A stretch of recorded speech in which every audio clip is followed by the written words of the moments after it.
ladies and gents, and I'm going to try something a bit different in this edition of my program. I'm going to compare the two versions of Alfred Hitchcock's movie, The Man Who Knew Too Much. I have the original 1934 production in this box set. I think it's public domain, so the image quality is not the best you could possibly see, but it is hard to find otherwise. So I'm going to compare the original version of the film with its own remake, the 1956 version starring Jimmy Stewart and Doris Day. Yes, Hitchcock remade his own film, but in America, in full colour, with a much larger budget and with bigger stars. Day and Stewart were probably as big stars as you could find at the time. The studio were kind of reluctant to cast Day because they only really knew her as a singer at the time. She was mainly popular as a singer, but Hitchcock insisted on her, and I think he made the right choice. I mean, she does a good job in this film. I thought she was really interesting and pleasant and happy looking, and just she had a lovely smile and did a good job. And some people didn't like her singing in this film, but I thought it served the film well. It was good singing.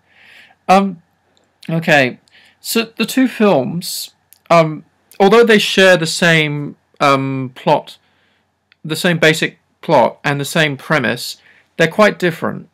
For starters, the original 1944 movie, the British production, doesn't have much star power. It features the first English language performance of Peter Lorre, the great buggy-eyed character actor who is in many Humphrey Bogart films like The Maltese Falcon, Casablanca, and in the original James Bond television show, Casino Royale. And it was his first English-speaking role, so his command of the language wasn't good. So he was saying his lines phonetically. Okay, the original movie starts off with the couple on holiday in St. Moritz in Switzerland, and the remake positions them in Morocco.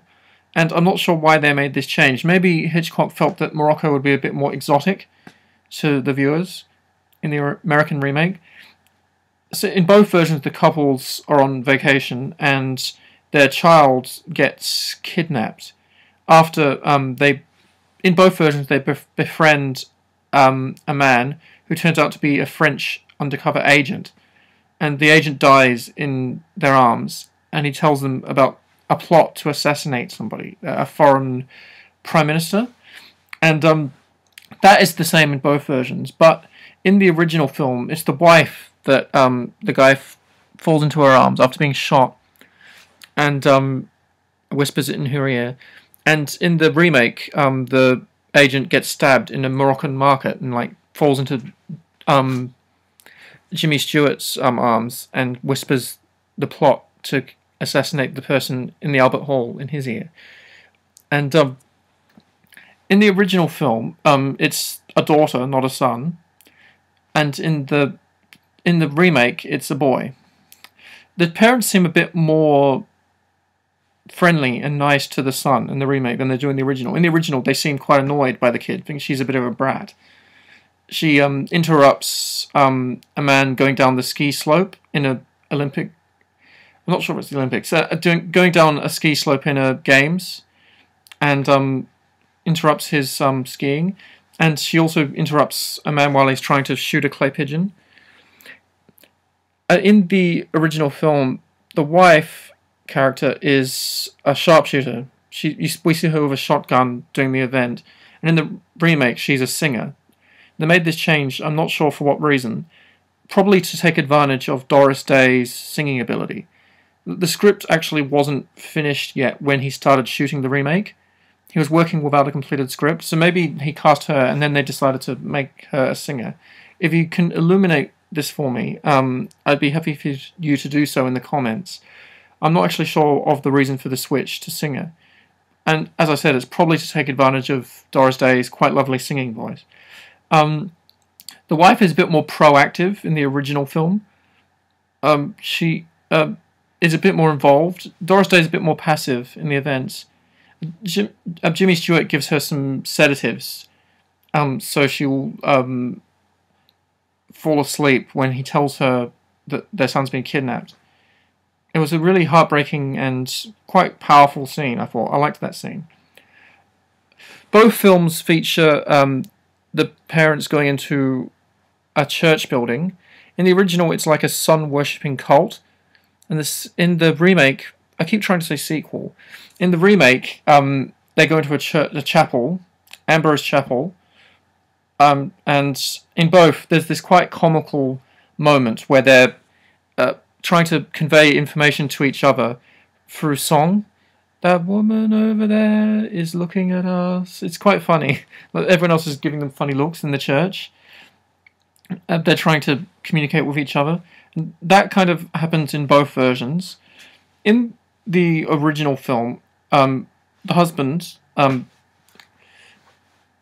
tries to find out information about their son in two equally comical but quite different scenes. In the original film, he visits a dentist's office in quite a funny scene, and he has to gas the guy into unconsciousness, and the guy wakes up and he has to gas him again.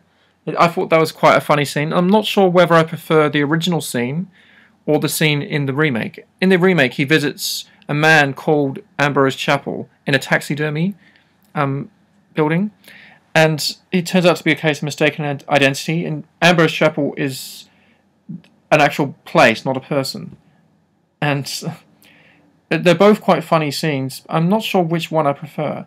I watched both versions of this film last night just to compare them for this review, and I enjoyed both versions, but they have strengths over each other, I think. I think the climax at the Albert Hall, when an assassin is going to gun down the Prime Minister, this is in both versions, but I think it's a bit more effective in the sequel. It's done a bit more effectively. The first movie is a bit of a leaner affair. The movie comes in at 75 minutes long, and the sequel clocks in at about 2 hours. So there's a bit more character development in the second one. The first one ends with a gunfight. The second one doesn't. It ends with a climax where Doris Day is singing and her son is whistling to her, and Jimmy goes and finds him, Jimmy Stewart. I think I preferred the climax of the second movie better, with the concert held by the Prime Minister, who's grateful to Doris Day for saving his life. The second one features the song Que Sera Sera, Whatever Will Be Will Be, which was written for the movie and became Doris Day's most famous song of her career. She'd sing it many more times, and it became this theme song to her TV show. And she retired in the 60s and didn't really do any more films again after that, sadly. She's still alive now, and she's in her 90s and still has a lovely smile. She still looks really great for 90 years old. As I was saying, the Albert Hall scene features the Storm Clouds Cantata, I believe it's called, which was composed for the first film, and it's featured in both versions.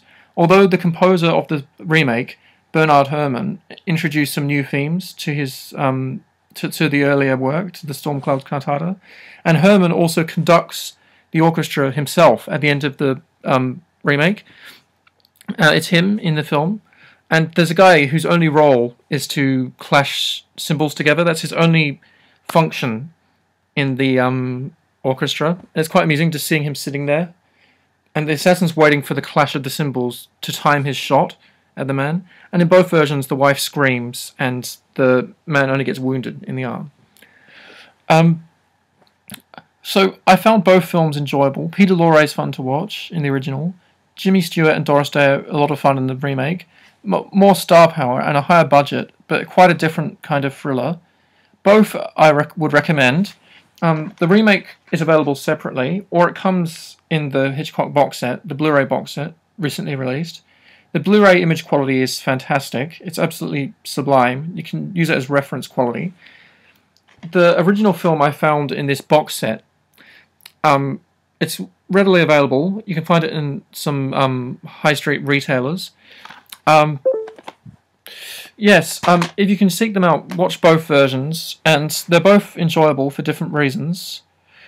And if you would like to discuss them, please do so in the comments. I look forward to your comments. For now, I'm checking out. look forward to more Hitchcock from me later on. This is Adam Walton, signing out.